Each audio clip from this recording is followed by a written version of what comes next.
We shall now begin with the session 4 on sustainability, climate change and competition policy. The panelists for this session are Augustine Peter, Head AP Regulatory Law Practice and former member, Competition Commission of India. Willard Mivemba, Director and Chief Executive Officer, COMESA, Competition Commission, who will be joining us virtually. Joel Abraham, Chief Executive Officer, Fijian Competition and Consumer Commission, who will be joining us virtually again. Then we have Hee Kim, Director of Competition Policy, Asia Pacific Meta. Elena Rowenska, Program Director, Advancing Systems Analysis, International Institute for Applied System Analysis, Austria. Ettore, Professor of Private Law and International Business Law, University of Florence, School of Law. Then we have Rijit Sen Gupta, Chief Executive Officer, Center for Responsible Business, New Delhi.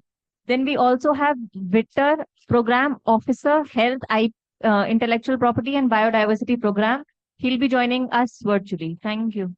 So good morning, everyone. I think we are going to start.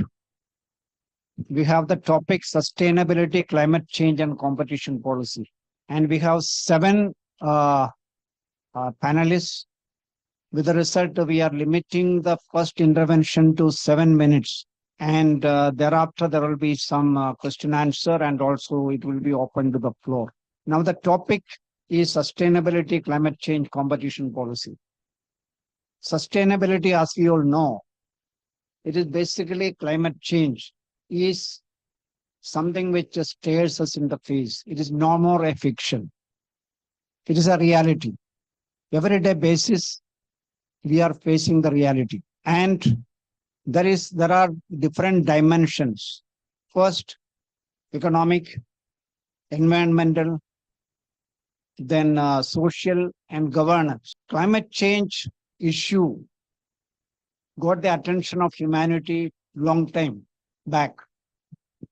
But Stockholm Convention, 72, Kyoto Protocol, finally coming to Paris Agreement, which concretized and also made binding commitments on countries. Paris Agreement of 2015 set a target of reducing global temperature to about 2 degrees Celsius, above the pre-industrial. It was brought again down to 1.5 degrees Celsius later by the turn of the century. As we all know, many studies have found, including by the UN, that these are targets which are too little, too late. Now this issue, we have number of panelists looking at the issue of climate change, sustainability, and especially the issues faced by small economies or island economies who have a specific problem of their own. The issue of technology transfer, because technology, green technology in particular, is very, very extremely important to address the issue of climate change. Coming to competition policy, here it is competition policy, includes competition law as well. And this conference, I actually congratulate CUTS to have highlighted equity versus efficiency, that debate. That is extremely important. When it comes to competition law traditionally emphasizes pristine objectives of competition, efficiency, economic efficiency. But over a period of time, you have seen that especially EU 101 clause 3 and Indian Competition Act proviso to section 3.3 speaks in terms of efficiency enhancing sort of joint ventures or concerted or joint action, which gets a more specific treatment. For example, in India, instead of presumption, only rule of reason is applied. And rule of reason itself, which has become more common, way of addressing competition and their practices, conduct of enterprises. That also gives scope. But at the same time, the issue is not that simple. I don't want to go further into this. First, we have Elena Kovenskaya, who is Program Director, Advancing Systems Analysis, International Institute for Applied Systems Analysis, Austria. She will be speaking about a bit broad, but towards sustainability, promoting competition law and policy. Thank you so much. The slides have been put on the screen, so maybe I can start already. So thank you very much indeed for having this session. I completely agree with our chair that this is a very, very important topic, and it's great to see that we should actually try to tackle it. Next slide, please. And what I would like to start from, next slide, please, is to remind ourselves that sustainability considerations and SDGs as manifestation of sustainability is not just a nice thing to have. This is really a manifestation, a realization of human rights. This is specification of them in concrete terms, both in terms of so-called ends, so indicators of the development, as well as enablers that is needed. And through that, SDG framework becomes really a comprehensive framework that can guide and should guide the actions of the government. Next slide, please. So this is not just a nice thing to have. This is something that becomes the imperative for the government to act upon. On the other hand, as it was just reminded to us, indeed, SDGs and sustainability concept overall really builds on these three indivisible pillars: social pillar, environmental pillar, and economic pillar. And the point is that only when they intersect together, as the simple illustration depicts here, you can achieve sustainability. You cannot achieve it by emphasizing one pillar or the other. So the study that I'm citing here on this slide evaluated the relative contribution of each of the 17 SDGs to the subjective perception of people about their happiness and about their well-being. And it's not surprising, so you can see on this pie diagram the relative contribution of every SDG. So every SDG makes a substantial contribution to our well-being, but it's unequal. And it's not surprising that it is SDGs 9, 8, and 12 that appear to contribute the most to our perception of happiness and well-being. And these are the SDGs that have to do with economic growth, employment, innovation, and so on and so on. So these are the core SDGs in some sense that contribute to our well-being the most. The next slide, please. And that is, of course, not surprising because, and that is all at the global level I'm talking about, because poverty and inequality, as many times was emphasized during this meeting already, obviously remains a very big problem. The world has made some success with eradicating extreme poverty, but not so much success with general poverty. And therefore, it's not surprising that we see these connections. The next slide, please. But not only poverty remains a problem. On all SDGs, we actually observe really no major success. Of 17 SDGs, 15 have been marked as those that have major or significant challenges. And none of them, as you can see, again, I'm talking about the global level, none of them has the status on track. So the situation is really not that great. At the global level, at the country level, which the second figure illustrates here, different countries obviously make different progress. And you can see here the progress of BRICS countries, where India in particular made some progress on the overall SDG score, but maybe I can say only in comparison with other countries. So overall, the progress is quite modest. The next slide, please. So what's the problem? Why is this like that? So if you analyze this from this kind of overall perspective, you can come up with conclusions that two aspects important here. So policy fragmentation and the lack of systems approach have been named as core reasons why we underachieve on SDGs. So this diagram, for example, here represents empirical evidence on trade-offs, which are green, which are red, and synergies, which are green, between multiple SDGs. And as you can see, the picture is really dominated by both green and red, and very little yellow, which would mean no relation. So these SDGs an SDG framework is really a set of highly and strongly interconnected indicators, and therefore I emphasized in the beginning this indivisible nature of SDG framework. The next slide, please. So policy coherence in particular was named as really a reason why we don't achieve SDGs. We plan one policy to achieve one objective and another, and it's not necessarily that it is coherent. And you would think that, and it is true that policy coherence, also empirical evidence shows that it adds a lot to the policy efficiency. However, of course, this is not a silver bullet.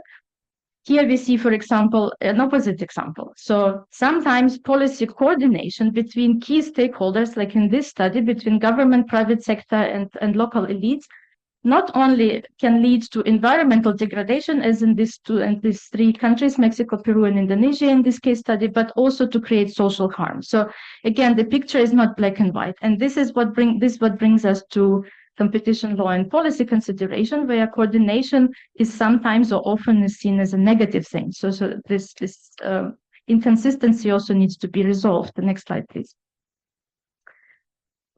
So together with the BRICS Center and IASA, the institution that I'm representing, we conduct an extensive literature review where we analyzed how sustainability considerations are now connected or used in the competition law and policy, and we came up with some observations. One obvious observation, which we also see from this event, that this debate about the relationship between the two is actually emerging or has emerged already. It is focusing on the extent and the limits of integrating sustainability considerations into competition law and policy. In particular, suggestions have been made to include things like food security, human health, and inequality into competition analysis. We also observed the increase in the number of cases involving sustainability defense, and some jurisdictions obviously are ahead of others in doing that. So this kind of observations bring us to really a much wider question, which is remaining unresolved again, as we also discussed yesterday, the questions of the goals that should be pursued by a competition policy and law. Yes. So further observations from this analysis includes the following, that very often we see that this debate almost exclusively focuses on climate change and environmental dimensions. And again, I repeat that this indivisible nature of SDGs should rather be taken into consideration. Often debate focuses on exemptions for sustainability agreements and pays less attention to other forms that should be in the attention of competition authorities. Often we also see that this debate prefers to view competition law as hindrance and disregarding the sword role of the competition law that can be here. And then also we see that mainly the debate is taking place currently in the western part of the world, let's say like that. The next slide, please. In BRICS countries, they pay some attention to this topic, but somewhat less, with the exception of South Africa, where social considerations are really strongly integrated already in the competition consideration. Next slide, please. So to summarize here, this policy coherence, systems approach, and the movement from narrow definition of well-being to a broader definition of, narrow definition of welfare towards the broader definition of well-being. These are three arguments that we think could bring us to really integrating sustainability considerations into the competition law. Next slide, please. That's basically all I wanted to share with you, just to summarize that SDGs provide comprehensive framework to guide the activities of governments and other stakeholders, and we really must do something with this insufficient progress on SDGs. That's really becoming a major issue.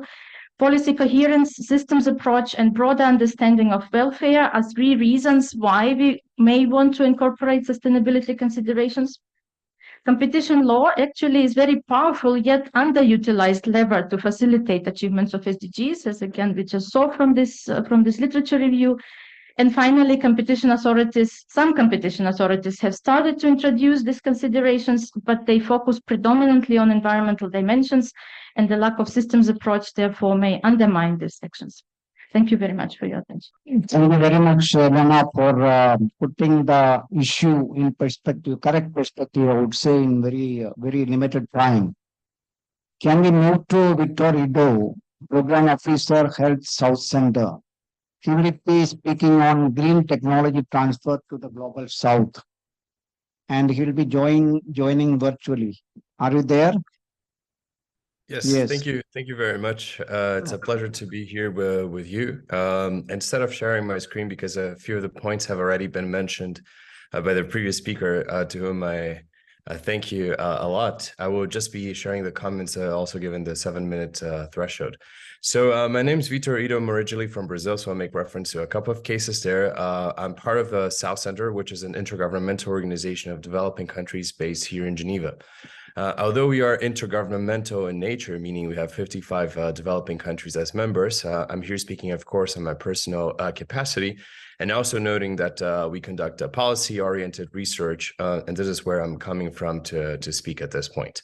So as you mentioned, we wanted to focus not only on issues with respect to technology transfer, but more broadly thinking how competition law can be designed for sustainability, but from a global South perspective. I'm going to point out 4 main points to start. The first is that, of course, sustainability and climate change are at the core of global discussions, and somehow, therefore, accordingly, there must be the integration of these concerns into competition policy. Of course, the second point already quite extensively mentioned by the previous speaker is that the promotion of global cooperation is, of course, often seen as something at odds with traditional views on competition law. But having said that, global cooperation really seems to be one of the focuses at this point. A third point would be that the possibility of incorporating such concerns under a renewed consumer welfare standard surely can be considered, and potentially that is something that most countries will be likely be doing. But we can also go much beyond this, at least from an international law perspective, meaning you can adopt different doctrines or different approaches to the issue. A fourth point, which seems kind of obvious, but always important to restate, is that the priorities for developing countries are often distinct from those of developed countries. Just to note a few points, I just wanted to insist on this idea that a broader view of competition law really is important for this topic. Firstly, sustainability concerns becoming a legitimate goal, an explicit legitimate goal under competition law and policy. But what I wanted to insist on is that while developed countries are expanding their intervention analysis with such kind of concerns, developing countries may have different priorities and different needs, so they do not really need to replicate them in the same way. And as I said, this idea of a broad policy space under international law is really an important point here. I'm just going to briefly mention a couple of issues to make this point a little bit clearer. So, for instance, a recent UNCTAD report on sustainability, consumer protection, and sustainability notes a number of cases, including, for instance, in my own country, Brazil in 2008, how biodiversity was considered in a major review agreement, and the impact for biodiversity are one of the things mentioned. So the Brazilian authority back then had made reference to biodiversity protection and concerns with respect to the impact of the merger, which would then require a number of measures to be taken so that it could be approved.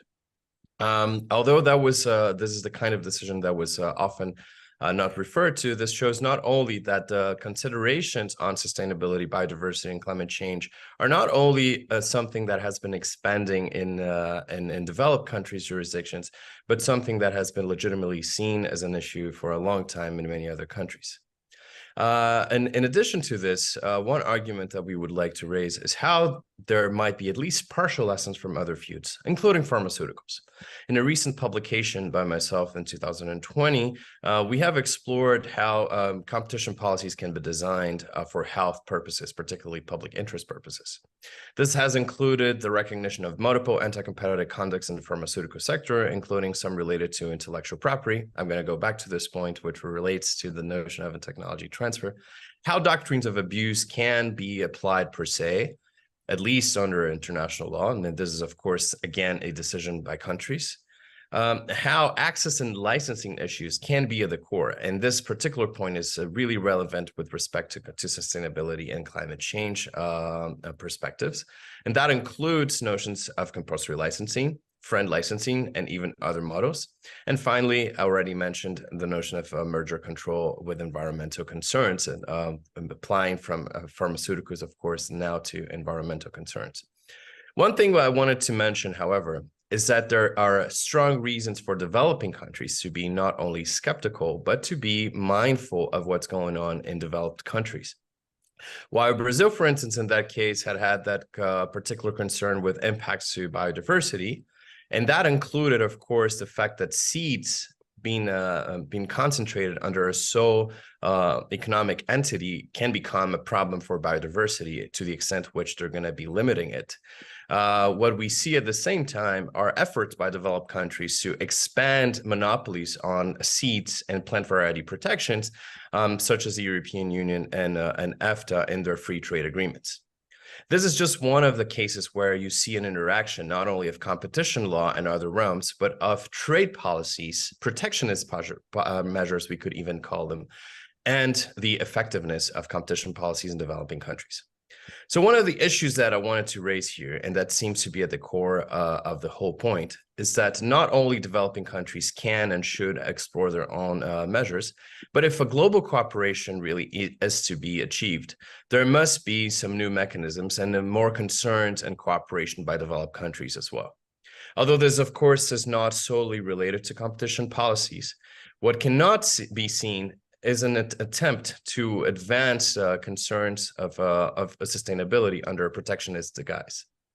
So just to give an example, more recently this year as well, the Brazilian Competition Authority, and that was already mentioned in the previous speaker's slide as well, rejected the merger on the Catina X case. That referred to a global joint venture between a number of global companies that would incentivize the sharing of information or better integration on inter alia car parts. The operation had already been approved in Chile, South Korea, Poland, Ukraine, Germany, and the European Commission, and there was only Brazil missing. Brazil eventually decided to reject, as I already noted, this merger. While the companies and the countries argue that Brazil is simply impeding the sustainability efforts, maybe the political economy is really at the core of what should be discussed.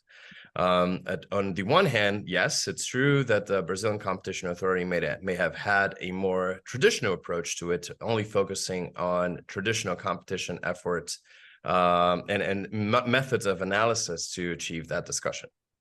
At the same time, however, we see how the positive impact of this change with respect to the automobile industry does not necessarily reflect the same priority and concerns of Brazil, a country which has clean energy for almost 100% of its energy sources for over 30 years, therefore dramatically different from other countries, by the way, and where the main issues at stake might be related to biodiversity and other related areas.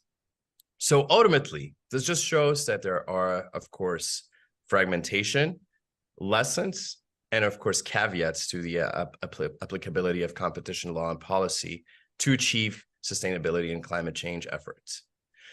Because we do not have much time, I'm just going to conclude with a few main points.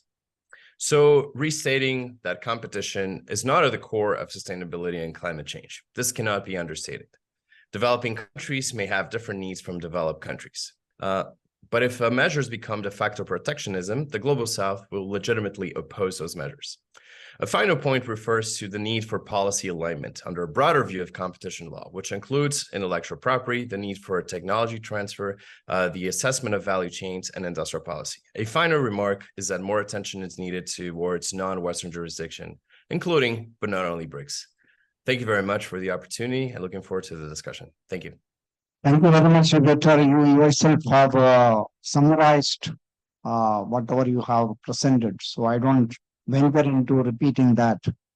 So now we have Rijit Sengupta. He is Chief Executive Officer, Center for Responsible Business in New Delhi. He will be speaking to us regarding dealing with greenwashing. Greenwashing, we are all aware, that is products which are not environmentally sort of friendly, or they will masquerade as friendly products and encash on it and make supernormal profit. Let me see that. So let us listen to him. Thank you, Chair. Great to be here. An absolute pleasure an honor as well. Some of you might be aware, I used to work with CUTS, worked here for about 12 years. Since I joined the organization that I work for, the Center for Responsible Business, which is a think tank working on sustainability issues across different sectors. Before I get into my slides, let me also do a bit of an interaction with the audience here and raise of hands. How many of you know what greenwashing is? Super, very informed audience here. How many of you have been a victim of greenwashing, or you think you might have been a victim of greenwashing? Okay, all right, the numbers go down.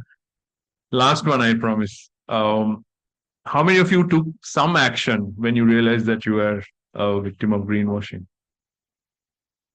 Super, Alan, well done.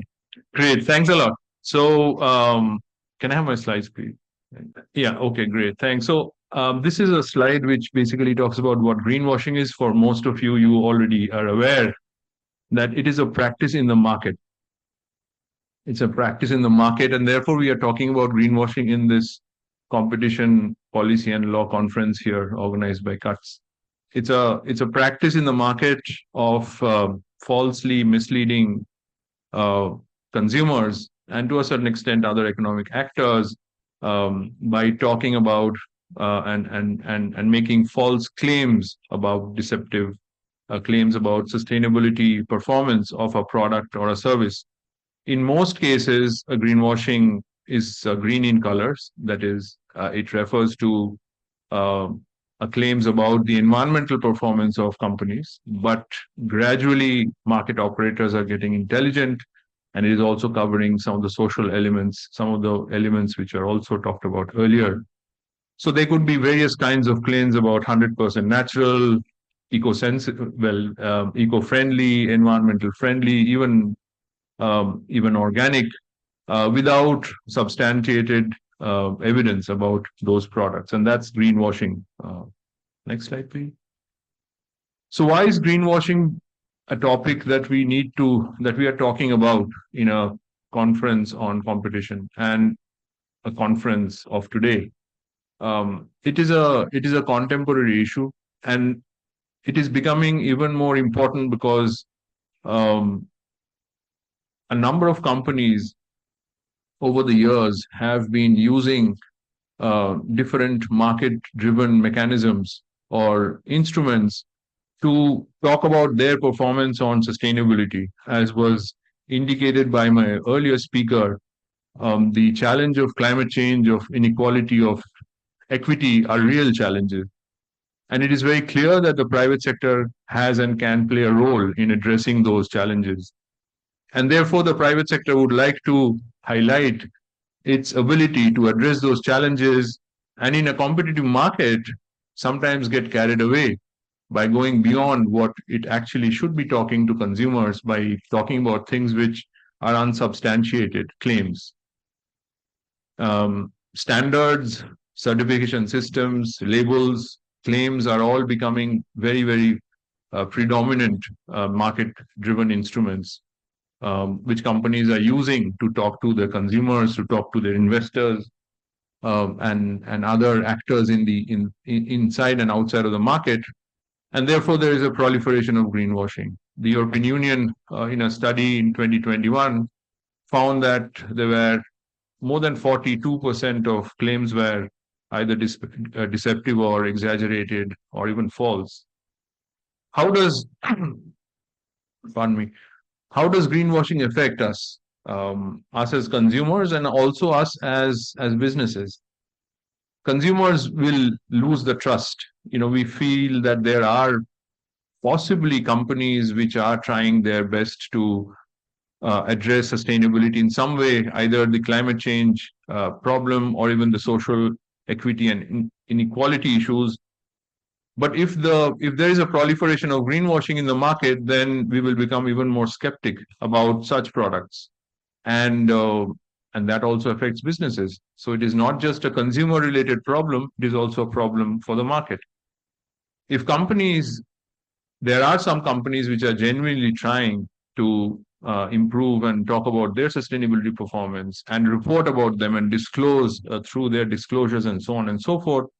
But if there's a proliferation of greenwashing in the same market that they are operating in, then they lose the incentive of investing more effort into being sustainable because of the lack of a level playing field. And therefore, it is not just an issue which is of importance only for the consumers, but I'd like to argue it is also something which is an important issue for the businesses. This is a report about 6 months ago by Greenpeace on called Greenwash Danger Zone. And if you look at the figure on the right hand side, you can't probably read, but these are all the fashion brands that you and I know about. Talk about one, it's on this list. And if you see, this is essential in an assessment of the claims made by the fashion brands about various things, mostly on the environmental side, but some social elements as well. And the red dots don't make this as an impressive report. You know, the red dots are the red herrings or the red sort of red flags. So many of the companies which are making claims about their products are not really supporting them with the right kind of evidence. So it's on the rise. That's the point that I wanted to make. So what are we doing? Next slide, please. What are we doing about this?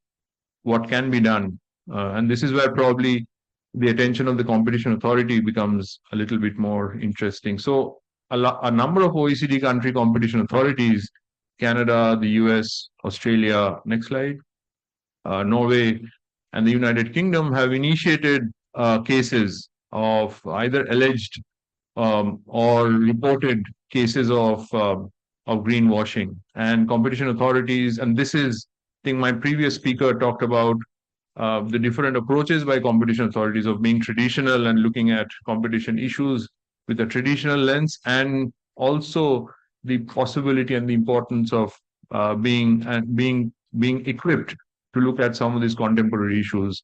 The market for sustainability is growing, and unfortunately, sustainability professionals like us, we haven't done as much work on the demand side so far. We have invested all our efforts on the supply side by by ensuring and highlighting that companies should be sustainable and address the challenges of climate and of inequality. But we haven't created the market for sustainable goods and services, which is now being done. So therefore, this is an issue of the present and of the future for the competition authorities to start pulling up their sock and to look at these issues much more closely. Next slide. I'll finish in the next 2 minutes, Chair.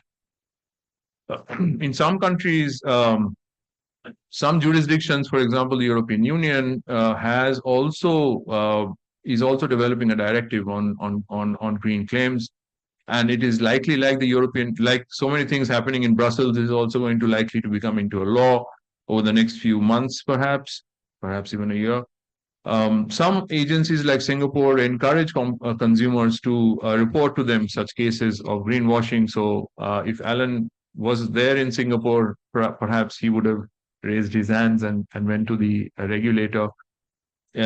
What France has done is interesting, and this is probably something that we can learn from, is they have also created a sort of a set of guidelines on how to avoid the risk of greenwashing, especially for companies. So again, attention and sort of investing in actions both for the consumers and for the companies. Next. So what do we do in India? Double click into India. We do have the regulatory landscape which is enabling.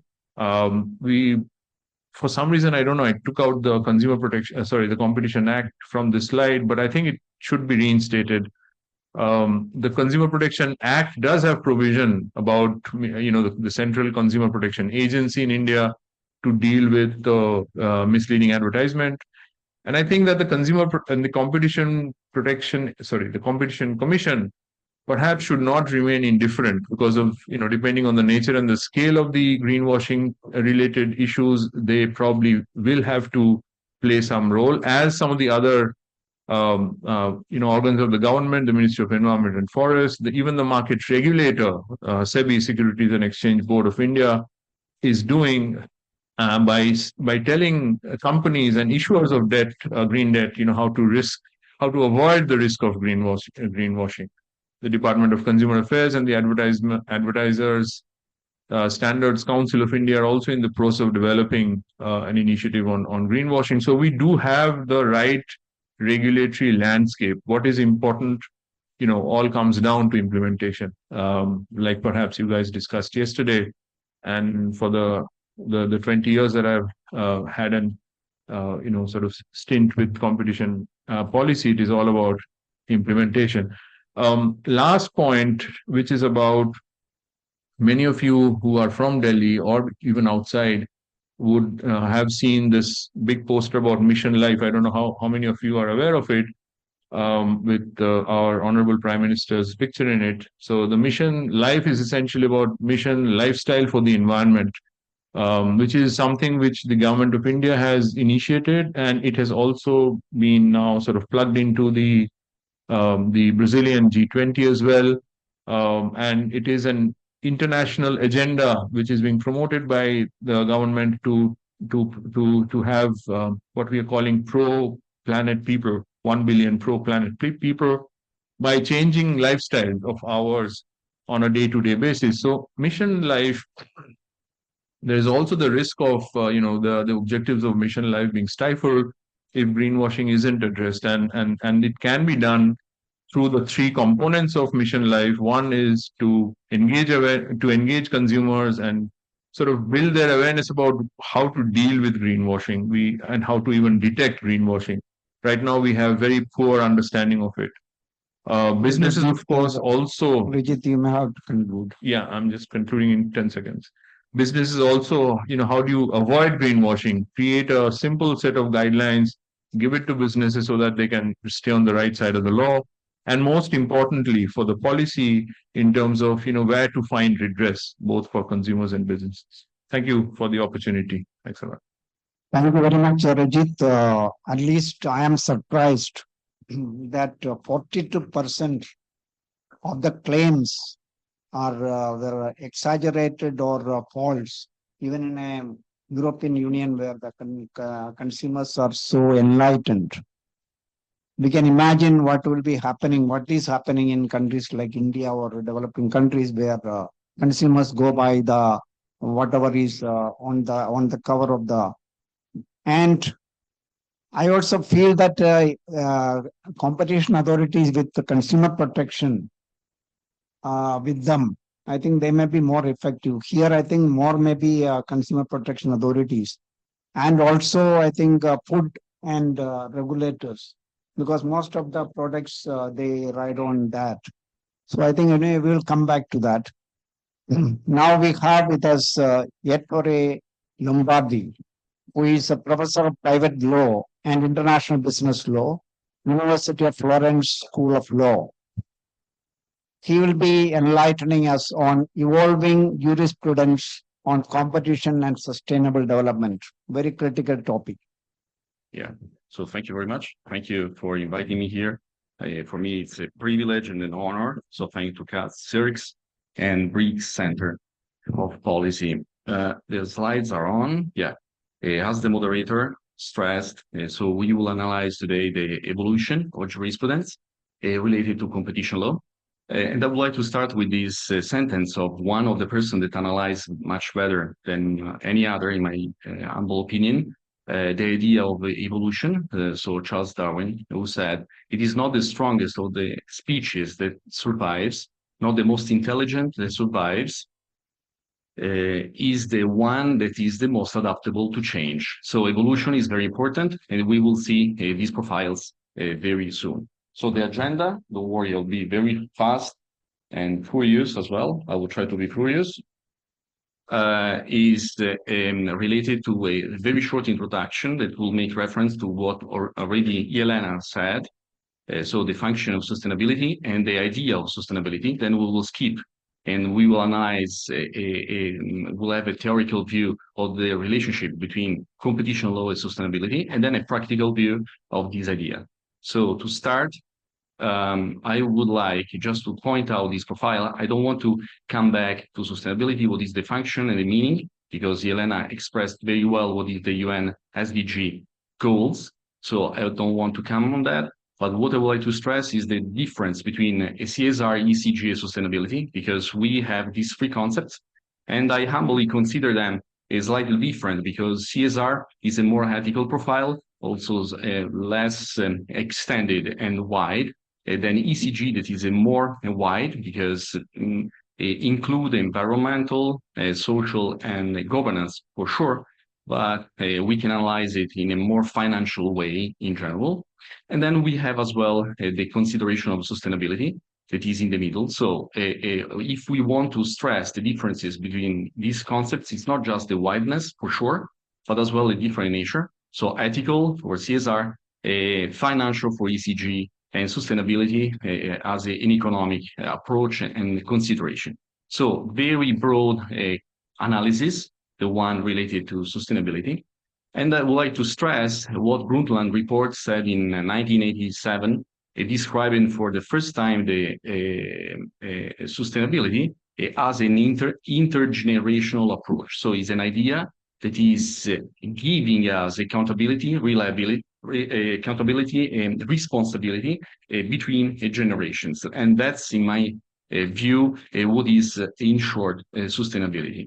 So do we need a new frame? So to understand better what is sustainability, for sure, and that's what Elena described properly. So the function of the UN SDG goals, why these goals are quite important, because for the first time there is a list of all the objective targets that people, the companies, authorities, and so forth, that they want to analyze and they want to stress what is sustainability, have to face and have to work on. So in short, we can consider three different layers of sustainability. The first one is an economic idea, that the one that I described before shortly. The second one is the social sustainability, that is more related to the human well-being. And then there is the environmental sustainability. That's very important to stress these three profiles, because usually we consider sustainability just in terms of environmental. So environment, what is the protection of the environment? And for example, if we analyze the Charter of Fundamental Rights of the European Union, sorry, I'm a European, so I stress as well this profile. If we consider Article 37, there is the description of the environmental protection as a way to be more sustainable. But that's not the point, because our point is to consider more the social sustainability, so the profile of what we can do to improve our wellness as human beings. And that's why, if we consider social sustainability, we stress points and ideas like equitability, inclusivity, respect of human rights, and so social cohesion, justice, and empowerment. They are the so-called stars, North Stars or South Stars that we have to consider. And here there is a helicopter view of what is social sustainability and the targets of social sustainability. So I will skip them because I cannot enter in this profile. So step 2 is the idea of what is the intersection, between competition and sustainability. We will consider this idea by a theoretical point of view at the first glance, and then we will consider a more practical view. So if we consider the theoretical profile, we have to start from an assumption. The assumption that we have to analyze is jurisprudence can be important for competition law to stress the idea that are underpinned competition law. So we can combine these two ideas, competition and sustainability, in terms of having a progress in society and in terms of general sustainability. For sure, there is a progressive understanding of this combination, so the possibility to use the tools of competition law, not just, for example, yesterday, Teresa was stressing this profile regarding not considering competition law just as an antitrust or something very technical directed to control the market. But we can consider competition law as well in other terms, and that's why I would consider this progressive idea of using competition law as well in terms of sustainability. And in this sense, we can have a very important role played by competition authorities. We have a representative of competition authorities here and courts. And that's the idea of jurisprudence once again. I stress an example here, but I skip it because I would like to focus on another profile. If yes, the idea of competition law plus. So it's an approach, I cannot say new, but it's an approach that is very interesting. Why? Because it considers competition, so the possibility of regulate market, giving more ideas, giving more strength to principle that have to lead the markets, not just economic profile, but for example, the consumer welfare, the income distribution, the well-being of vulnerable communities. So that's the idea that is in the sustainability intended as a social sustainability. So that's the general idea that I wanted to stress in terms of theory. And we consider as well one other profile that is the international one. We are in a BRICS conference. So the international profile, in my view, is very important. Mr. Chairman, I know that I finished my 7 minutes, 2 minutes more, okay? 2 minutes more that I'm probably free, but I will try to be quick as much as possible. So international profile, very important, cooperation of different nations as well. BRICS countries are different, but they can find a synergy to cooperate all together. That's the theoretical profile. So importance, the outcomes of the theoretical profiles are the recognition of an interplay between competition law and sustainability, the possibility to stress the social sustainability, and the function of policymakers and competition authorities in stressing this interplay. But let's consider as well, not the theoretical profile, that's the lawyer profile that is in me, because I'm not just professor, but I'm as well a lawyer. So it's not important. The theory is very important, but it's not just theory important. And let's consider a practical profile, starting from an analysis of 2013. My analysis of 2013, so I'm using the sources of an article, of 2013. Why? Not because I wasn't lazy. I was lazy and I didn't want to get newer material, but I want to show you the progression of the ideas of sustainable SDG in different countries using especially BRICS. So starting from Brazil, I will skip it and I will leave it to you if you want more comment later. We can consider that in all BRICS countries, there is a tendency to stress some targets of the SDG. So not all the targets are, sorry, the slides are blocked. It was everything working. I was very happy, but now no more. So anyway, considering— It was 7 minutes or over, that's why. So I think, thank you very much. It was nice. So all these countries have stressed some profiles. Oh, that's going once again. So on India, it worked. I don't know why. Probably because we are in India. I'm not sure. So all the countries have this policy. Especially companies are trying to stress these profiles quite strongly. And why this profile is important?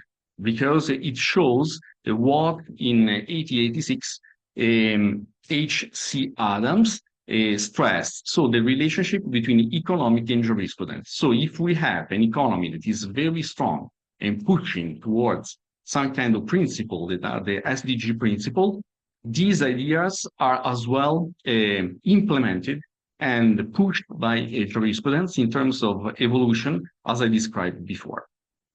So that's a very important profile on an economic point of view. If we slide, but it doesn't slide anyway.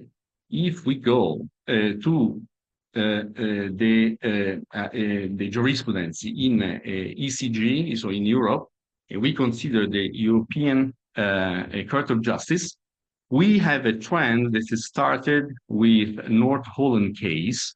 that is a case of procurement law. Procurement law, as you know, it's a special area of law that you know, and I don't want to consider it now, but expose especially authorities in stipulating, concluding contracts with a private. So in general, there was an idea that was that the authority can conclude a contract how the authority wanted, so without any kind of limits. But now, after North Holland case, and that's a progressive trend that we can consider, there is the pushing of this idea, so not just a discretionary approach of the authority, but an approach that considered as well environmental profile and social profile. So as well in jurisprudence, we notice this very strong stress and pushing toward the application of the SDG. So to conclude, sorry, Chairman, once again, my colleagues, so the idea is we have to consider for sure an interplay of competition, jurisprudence, sustainability, and probably just strengthening the links between these ideas, we can have a more sustainable world. Thank you. Thank you very much, Dore. I know that you had much more to speak, especially related to jurisprudence. We were also eager to listen to that, but we have the constraint of time. I think we'll have some more opportunity once the one round is over. So now we come to Joel Abraham, who is Chief Executive Officer, Fijian Competition and Consumer Commission. He will be joining us virtually, and the topic he will be dealing with is concerns of small islands. Small islands, we all know, they get the maximum brunt of climate change or environmental issues. So they have their own specific problems. So I think let us listen to him. Thank you so much. I'm so honored to be presenting and discussing about sustainability, climate change, as well as competition policy, and giving it a lens of small island states. So I'll quickly just talk about the FCCC and what do we do, our geographical and economic isolation, the vulnerability that we have to climate change, our dependency on external trade, the limited resources that we have, and how working along with other like islands, small islands, can be beneficial. So quickly, I mean, as a small island nation, we have a unique characteristic which basically sets us apart. Our geographical isolation is one, cultural richness, which ultimately leads to issues of social acceptance of change. Vulnerabilities and external factors also affect us. When we are looking at small island states, we're looking at the interdependency or how deeply sustainability is intertwined with the market economics. So the FCCC is a multi-sector regulator responsible for promoting competition, safeguarding consumer protection, setting prices and tariffs for industries that are near monopolies, and as well as licensing. For a small country like Fiji, one of the key things that we do is we face considerable vulnerabilities to climate change. And some of the key concerns that we have is, of course, rising sea levels, as low-lying islands, many Pacific states like Fiji, like Tuvalu, Kiribati, we are directly threatened by rising sea levels. And this can lead to loss of land, salinization of freshwater resources. Coastal erosions are happening, villages where we used to historically be able to plant food is also being now unutilized. We are also facing issues where traditional burial grounds, which were historically by the sea, are now having to move. Fiji, in fact, is the first country in the world to have climate-induced migration, and where we have had to relocate villages. We also face a lot of extreme weather events. In 2016, Tropical Cyclone Winston, the strongest cyclone ever to make landfall in the southern hemisphere, made landfall in Fiji. And we've seen the increase in the frequency as well as the intensity of cyclones, which leads to heavy rainfall. We also get flash flooding. And the major issue, economically speaking, for us is, of course, the infrastructure damages and the economic loss when we are not operating or when the market is shut. But from a social context as well, the loss of life not only means that families lose their loved ones, but it also means that we lose economic capability because productive members of the society can lose their lives during extreme weather events. And we are a island nation, meaning we are surrounded by water.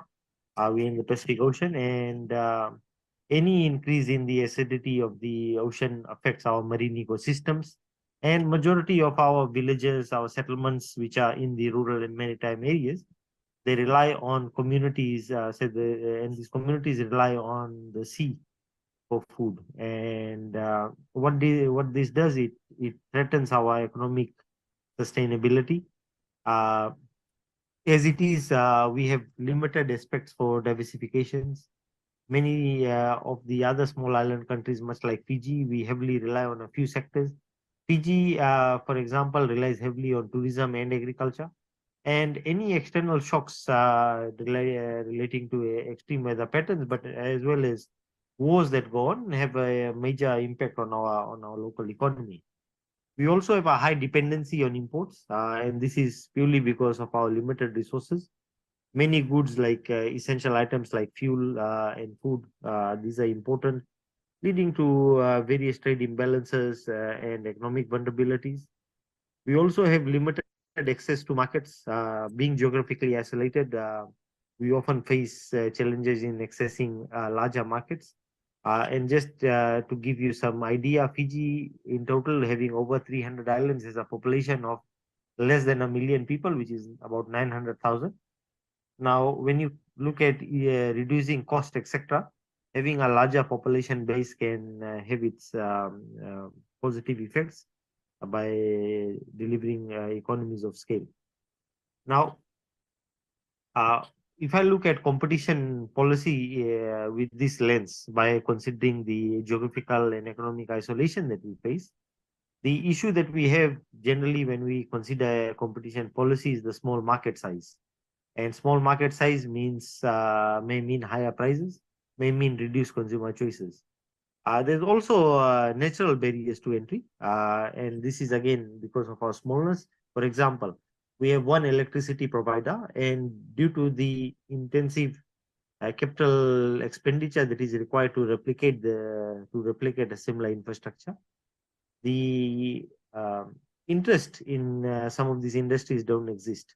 And again, given the smallness of our country and our size, it may not be commercial to different electricity providers or to have different airport operators or seaport operators. And so, apart from this, we as a regulator in a small island country do face issues of limited resources and expertise, especially in dealing with such issues. Specifically, if you look at our universities, up until 4 years ago, we did not teach competition law or competition economics as part of any of our law or economic syllables within the degree programs. Just recently, one of the smaller universities has introduced one unit in the economic program dealing with competition, and one unit in the law program. Now, apart from this, our vulnerability extends to a socio-cultural aspect as well. We're looking at, in order to maintain our economic viability, we are having to rely a lot on tourism. And 40% of our GDP, in fact, is relied directly on the tourism market. And this can also lead to erosions in cultural practices and lead to cultural erosion.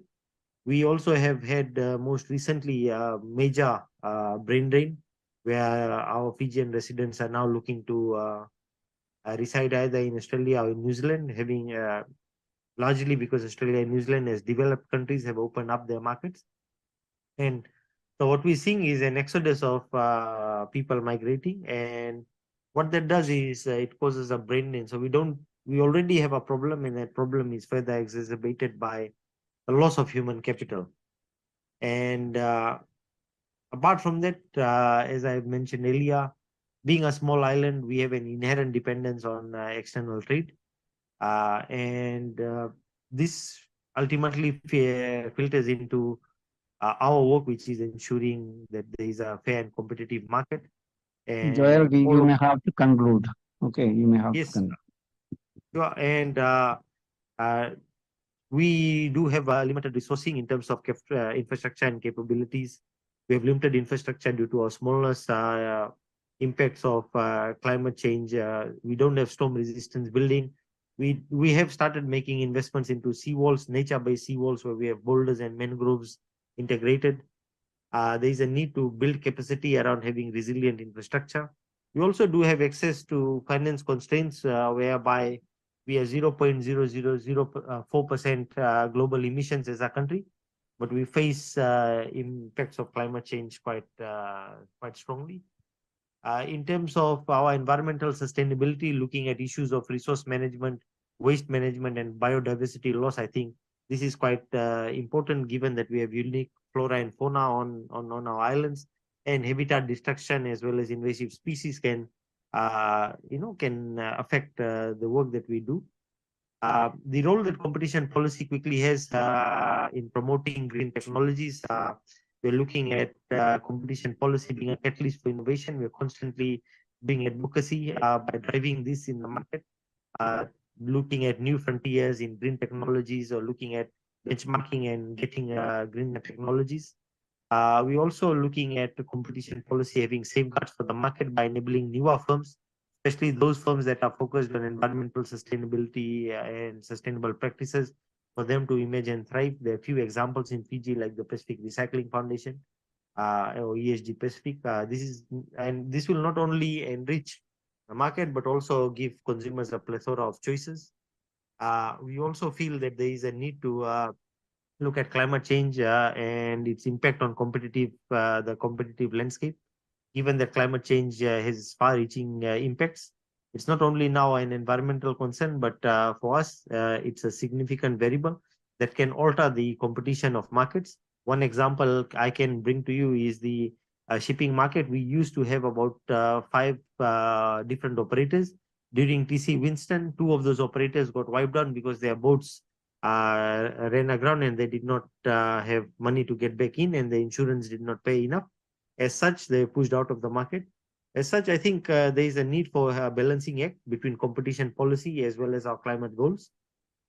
The imperative that our policies not only incentivize sustainable practices among businesses, but also ensure that the spirit of competition in which we believe innovation can be driven is not stifled. And we will continue to explore realms of collaboration, not only in terms of competitors, but we're looking at what are the overarching climate goals, and we are ensuring that our competition policies provide rooms for collaborative endeavors. And that is why I'll quickly just wrap up with the way forward.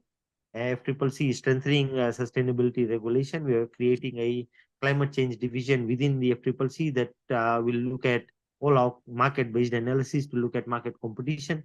We're also working in tandem with other Pacific Island countries in promoting sustainable business practices, as well as looking at cross-border enforcement from a competition policy enforcement perspective.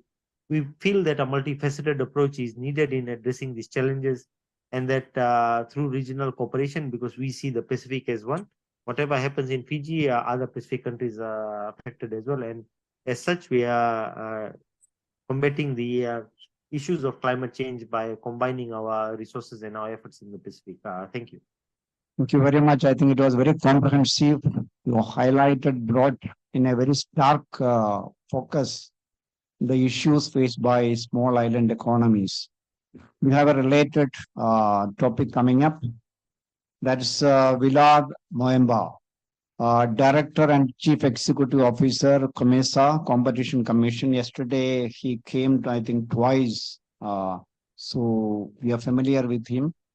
And the topic he will be handling is regional competition policy approach vis-a-vis climate change. I would like to request that try to be within 7 minutes. Indeed, our attempt to speak within the 7 minutes is quite limited time, but I'll try to move a bit fast. Let me share my screen. Climate change is quite a real issue that cuts across all sectors of the economy. And just like competition law and consumer policy cuts across all sectors of the economy. So it requires the concerted efforts of all stakeholders, including competition authorities. And it is very true that this climate change is unfolding right before our eyes and within our lifetimes. So these are real issues. Let me now proceed to my presentations. I think some of these things have already been spoken about by other presenters. Now, I'll be talking about what the COMESA Competition Commission. I'll avoid saying the CCC because my other colleague was also they also call themselves the CCC.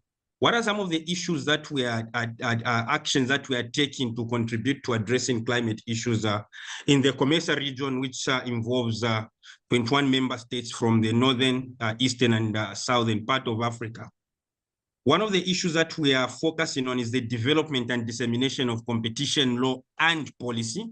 The COMESA Competition Commission is responsible for developing and disseminating information about competition and consumer protection policy pursuant to Article 7 of the COMESA competition regulations.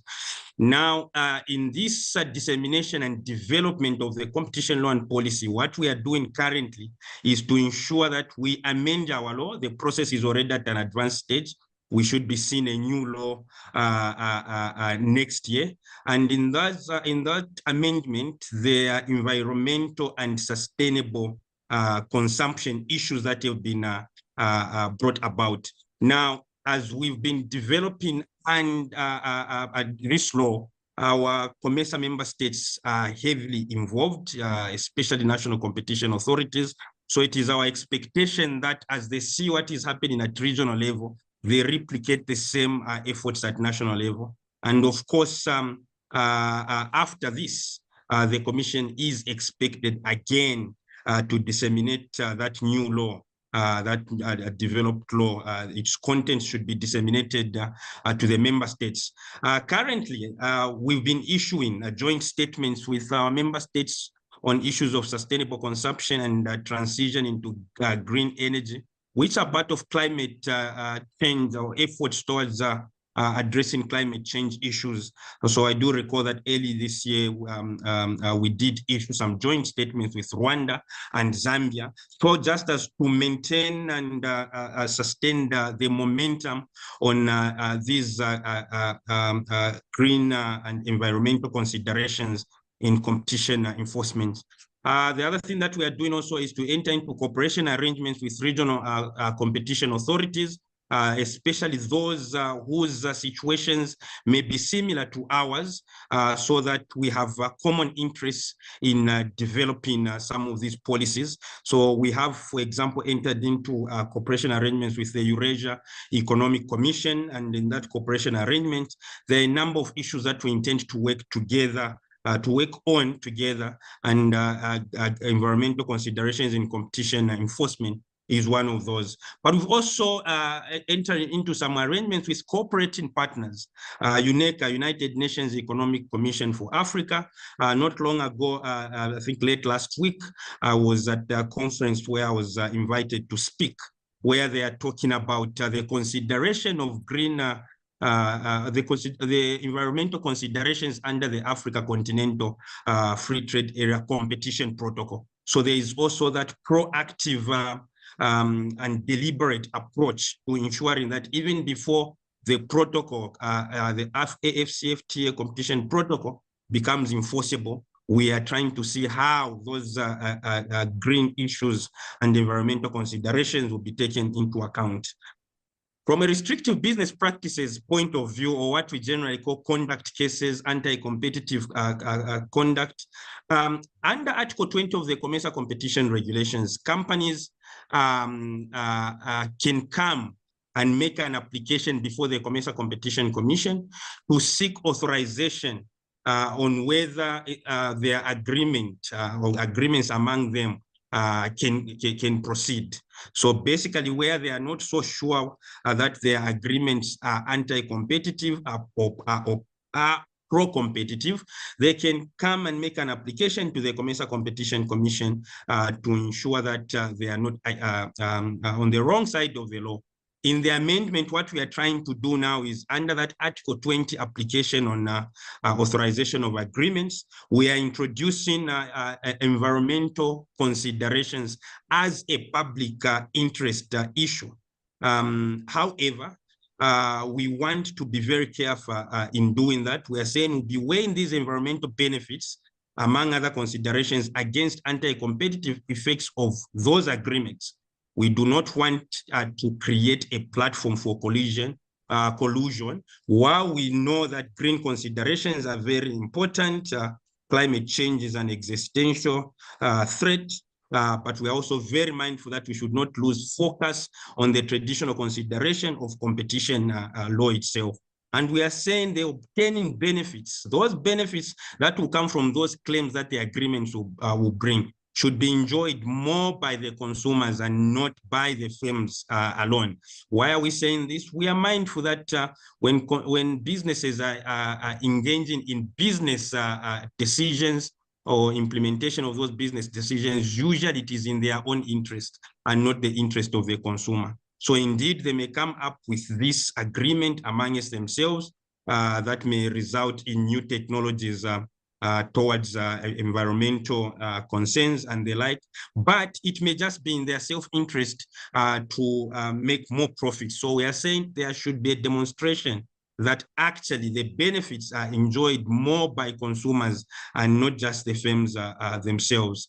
In the area of mergers and acquisition, we are also introducing environmental factors to be part of public interest considerations.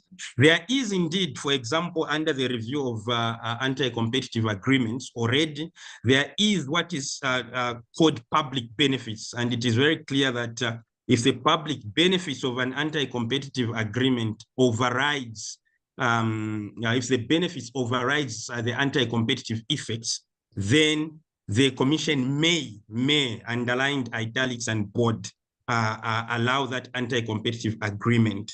But environmental issues have not been expressly spelled out there, and we do not want to use this public interest or public benefit wording in our law to cast the net so unreasonably wide, for we do not think that is the right approach. Certainty is also important in competition and consumer law enforcement. So we are introducing expressly the environmental factors as being part of public interest.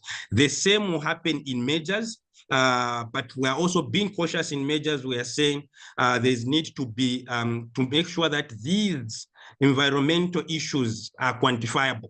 We don't want to unnecessarily frustrate mergers and acquisitions and ultimately investments by being unreasonably considerate of environmental issues. So we are saying we would need to find a way of making sure that these are quantifiable. And that brings in another matter. Do competition and consumer authorities have this expertise? Do they have these skills to ensure that those environmental concerns are quantifiable? Maybe no, but then that will then, this is what will require us to cooperate with a number of stakeholders, as I said at the beginning, including environmental authorities as we are doing that work. We are still contemplating on whether a pro-competitive measure could be rejected on environmental effect consideration. For now, we believe this is not the best approach.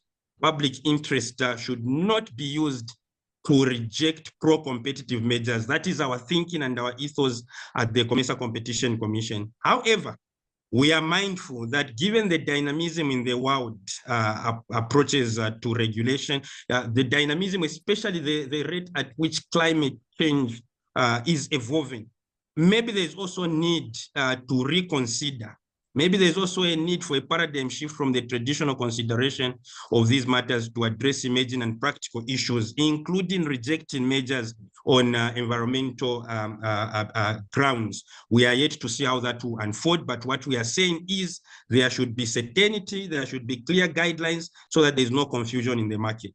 And finally, as I conclude, as you may know, the COMESA Competition Commission does not only regulate competition in the 21 member states, but also is responsible for consumer protection.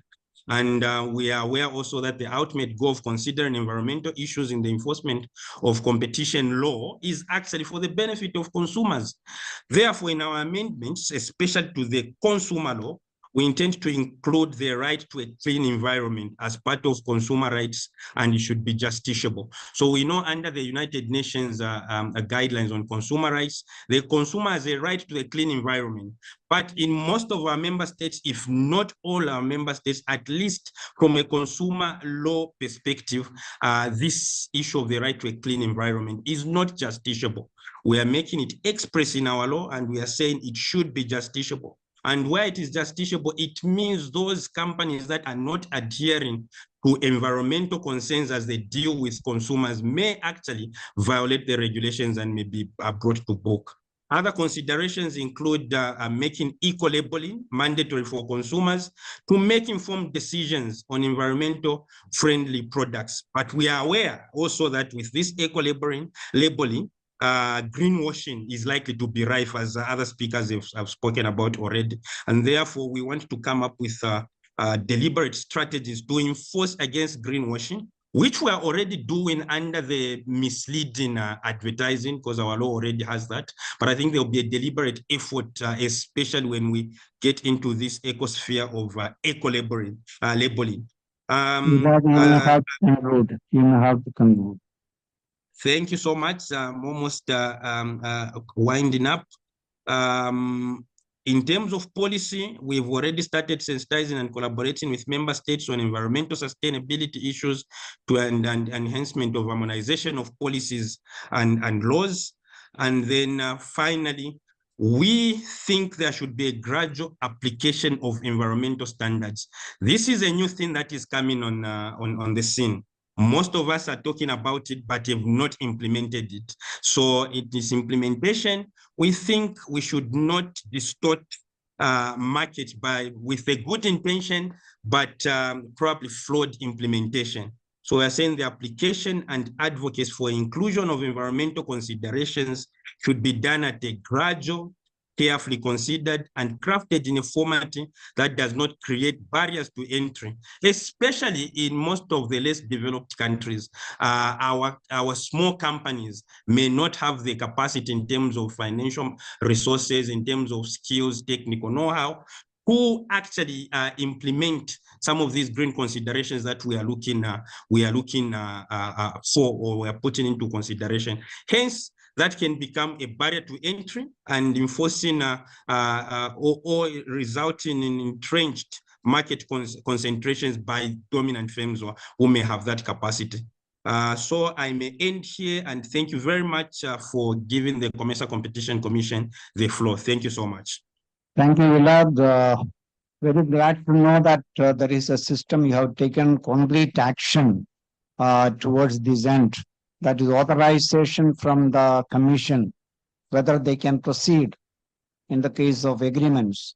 But how you proceed, maybe there are some guidelines you would be eager to know later. Again, merger, again, you are taking into account public benefits, which include environmental benefits. Maybe look forward. We thought we'll have some time. I don't know whether we'll have another time to have another round. Now we turn to Hee-Yu Kim, who is the Director, Competition Policy, Asia Pacific of Meta. She will be enlightening us on reconciling ESG with competition law. Thank you, Chair. Hi, everyone. I'm Hee-Yun from Meta. I'm the Competition Policy Director responsible for the Asia Pacific region. Let me begin by thanking CUTS International and Meta India team for extending a kind invitation to this prestigious conference.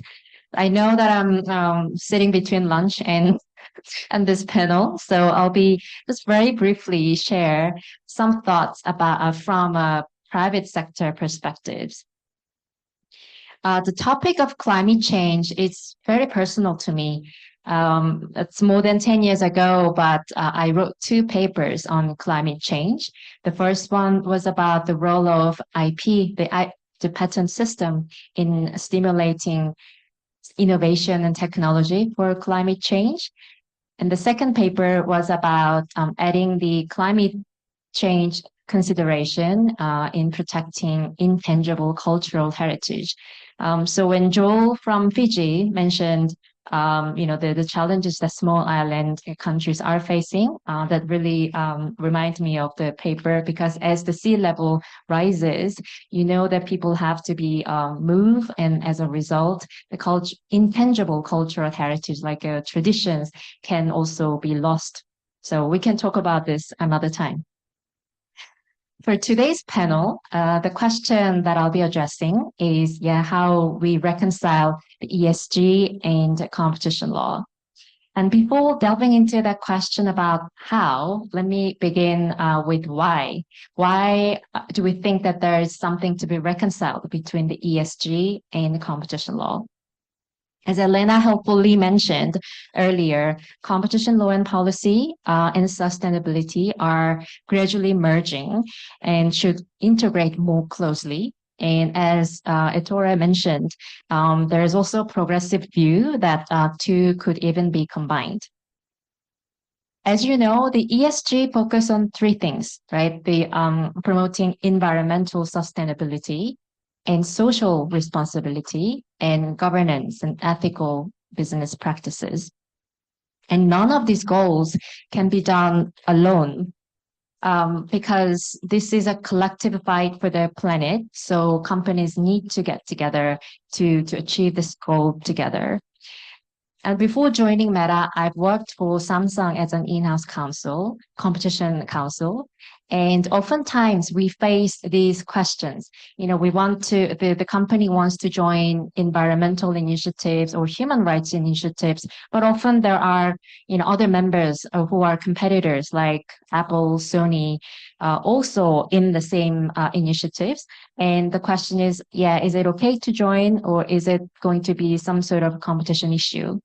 And when I look back, what's helpful could have been to have some clear guardrails based on a forward-looking policy approach about what's allowed and what is not allowed. Let me share some examples of how we can achieve this. First, self-regulation.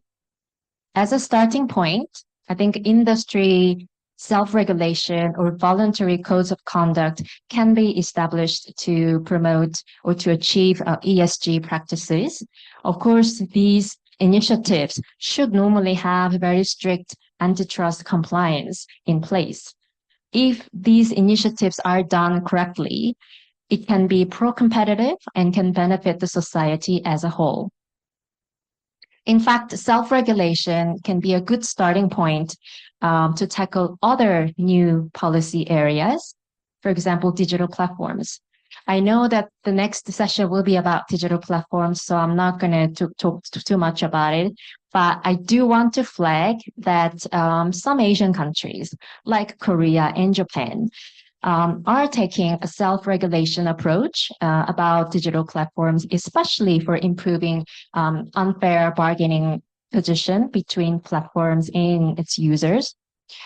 This gives all market participants, not only the platforms, but also platform users, the necessary flexibility to ensure that today's regulation will not stifle tomorrow's innovation and growth, which is what we need, especially for Asia. Secondly, regulatory guidance. We heard that more and more competition regulators are providing guidance on how sustainability can be dealt with within the competition policy framework in consumer protection, as we heard from Bridget. In the Asian region, Korea and Singapore have very clear-cut, in my view, holistic guidelines on sustainability. We can come back to this later if we have time. Third, regulatory dialogue. I think open communication among regulators, competition regulators on the one hand and sectoral regulators on the other, or between regulators and stakeholders are going to be very, very important so that we can align objectives and address uncertainties in the regulatory landscape. Last but not least, compliance is going to be very important as well. It will be wise to involve your legal team and the compliance department in ESG related decision making.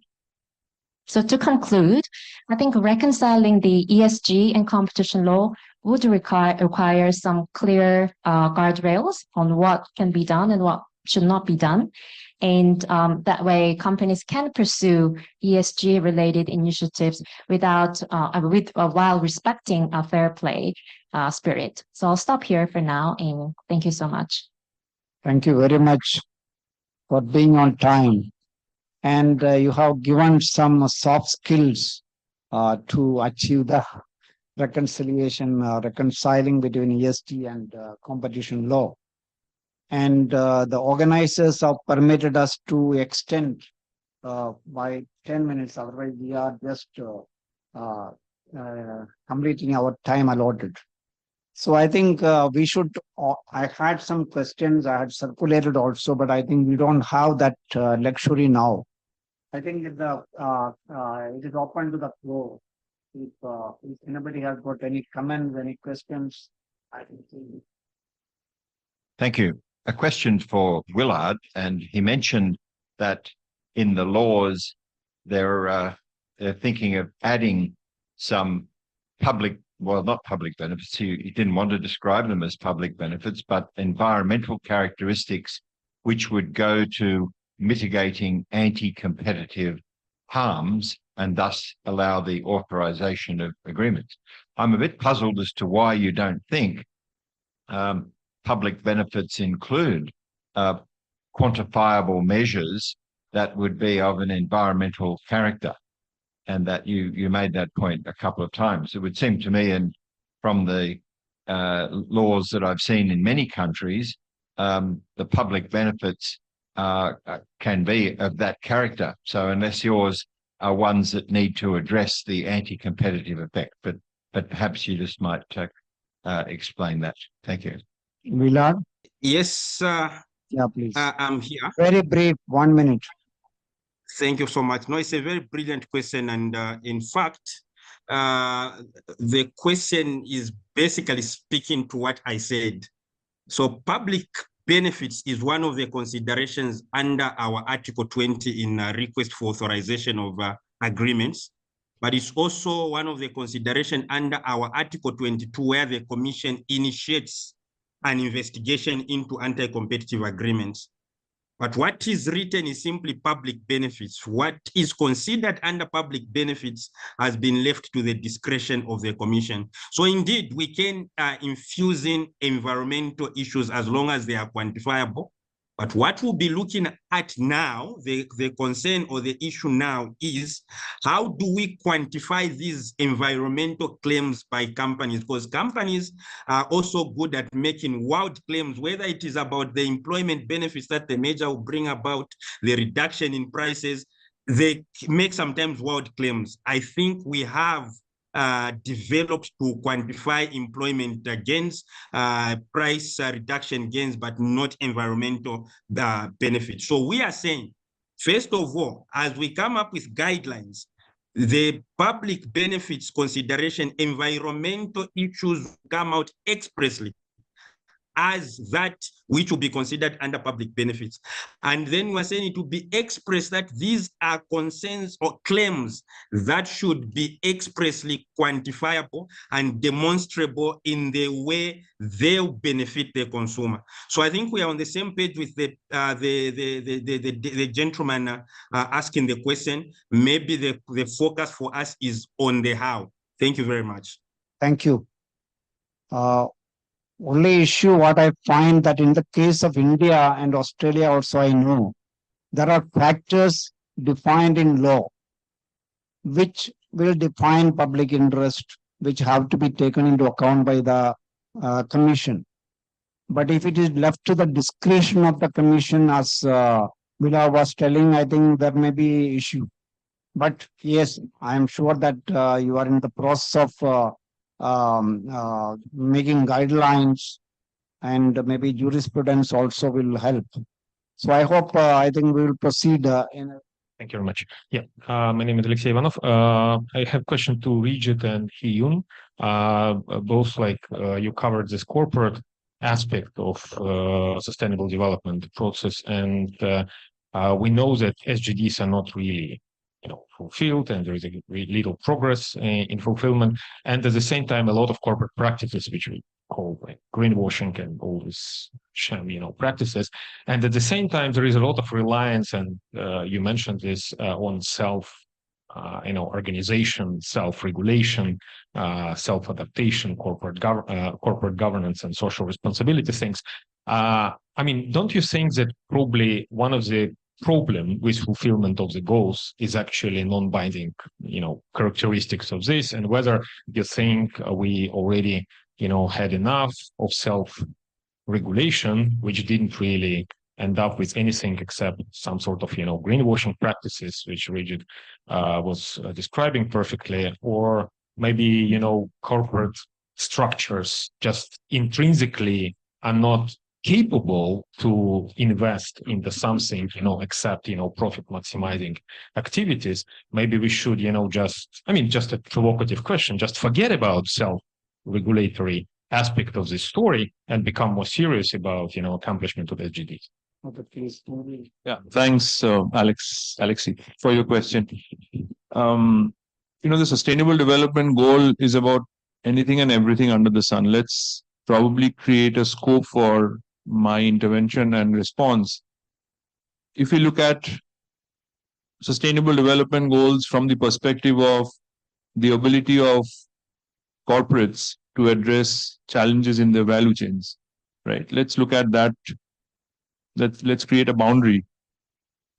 Now, if you're okay with that, if you look at this issue historically the last 15-20 years, what has really happened is that regulation has oscillated between public regulation and private regulation. Initially, there was an array of public regulations, and governments thought that they would be able to address those challenges. National legislations were developed, and so on and so forth. And of course, we did not achieve what we are supposed to achieve on either on environment or on social side, or even on governance. And therefore, market-driven instruments were developed to create incentive for the market players who were, performing at a certain level of sustainability performance, to give them that kind of market incentive. So there was a regulatory sort of oscillatory shift towards private regulation, with all the voluntary sustainability standards coming in. And if you look at, for example, right now there are about 400 voluntary sustainability standards in the marketplace. Now, again, if you look at what has happened in Brussels, the pendulum has shifted back, because now they have realized what you said, that private regulation is probably not enough. So we would like to develop legislations in international global value chains. Whatever is happening in Brussels, whether the European Union, the Corporate Sustainability Due Diligence Directive, and several others which are currently being developed, not just in Brussels, but also in the UK, in the US, many OECD countries. So again, there is a shift in it has oscillated towards private regulation. So one cannot replace the other. Perhaps there is a need for sort of coexistence of both the private regulation and the public regulation, and the two legislations will have to find ways of working together, which we haven't so far. So we are just moving from one to the other, and this oscillatory movement will continue to happen without the reconciliation of the two regulatory elements. Yeah, thank you. And yeah, this is a very good question. And I think I totally agree with what Richard said. We need both systems. And already the trend is that going to, impose more, stimulate companies to do more. But I also want to think about, the other side of, the chilling effect, potentially chilling effect, that we need some certainty about, okay, when we may run into legal risks or not. For example, let's say a company sets a very bold, audacious goal to, sustainability, and then let's say the company meet the goal, maybe like, have 50%, but not 100%. Would it make the company as a fraud? It shouldn't be, because at least I think the company should be, at least recognized for the effort that it has made. So if there are more scrutinies about companies, doing things, but then not meeting whatever goals, and I think there will be also chilling effects on, further innovation and further creation or business growth. So I think we need to look at both sides as well. What you said, what she said is very critical, because I think there's been a failure of all practitioners, because we've looked at sustainability as a binary between a yes and a no. It's either you either comply and therefore you are sustainable, or you do not comply and therefore you're unsustainable. But it is the gray in the middle which is most important. Yeah, thank you. Thank you. Actually, to be fair to the online or virtual participants, I think Professor Tapan, I think he had been signaling that he wanted to raise some question. Is Professor Tapan still there? Yeah, please. Very brief. You have any question? Thank you. Please, Actually, please. Thank you, sir. Yeah. Actually, it was the host was not allowing me to unmute, so it was not my fault. Sorry. Yeah, Anyway. sorry for that. No, sir. Thank you very much for giving me the opportunity. I was listening very interesting this conversation.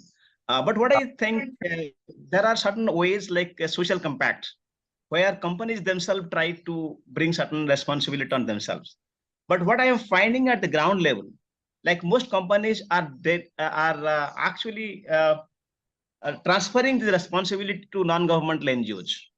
So what organizations? So what is happening that, for example, like plantation or the schooling, so they give the part of their CSR fund to these organizations, and then there is no accountability either on them or the companies. So consequently, what happens if there are 15,000 transplantations done in ground level? If 2,000, that is the maximum is possible, but ordinarily we don't find anything. So I think apart from that, responsibility and accountability is important, and we need to both public-private participation in the sense. Otherwise, regulations do not work. So that's what I think, and where companies probably should be more proactive in the directions that where their fund is going, and are they really benefiting the community, the company, or the public, like that. So that is what my thing. I think we need to have a rethinking about it. Thank you, sir. Yeah, that suggestion is well taken. I don't think anybody has got a different view about that. Only thing is that the targets are specified in terms of financial terms. So the companies make it they don't have to divert their attention, so they delegate to somebody else. You are right. I think there are some